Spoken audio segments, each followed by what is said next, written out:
Qualche anno fa un giornalista ti chiese quando avresti deciso, no, di sfruttare appieno le tue doti fisiche e vivere di prepotenza sotto le planche. Mi sa che gli hai dato retta. Sì, assolutamente, mi sa che la giornalista l'ho anche davanti e questo è stato un gran consiglio e che mi ha anche aiutato molto a essere il giocatore in cui sono oggi e come io purtroppo in carriera ne ho avuto un po' di infortuni, soprattutto importanti, adesso che sto bene fisicamente e cerco di sfruttare anche questa cosa, cioè, come aveva detto questo giornalista qua. In una famiglia, quella è la Dinamo, una famiglia vera, quella che ha creduto da sempre nelle tue potenzialità e poi però quello che hai messo tu sul campo, sul lavoro, su quella che è la tua dedizione a questo sport che secondo me ancora non ti ha riservato tutte le soddisfazioni che meriti, ma non te lo dico non per piacioneria, Usman, lo sai benissimo. Tornando al discorso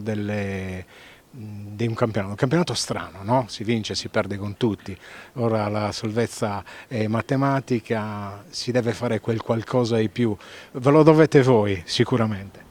Ma assolutamente, perché il campionato, e questo è il bello del campionato di quest'anno, perché tutti possono perdere con tutti, poi ai playoff è un altro discorso, lì si vede, ma come abbiamo visto fino adesso è un campionato strano perché vede anche le big che perdono con gli ultimi, tutte queste cose qua, per questo adesso non bisogna sottovalutare nessuno e noi avremo una partita molto difficile domenica e cercheremo di portarsela a casa, di dare tutto. Si giocherà a mezzogiorno, il palazzetto sarà super gremito perché sappiamo benissimo che nei momenti che contano il pubblico, che peraltro non è mai mancato, però quest'anno diciamo che vi ha aspettato un po' più del solito,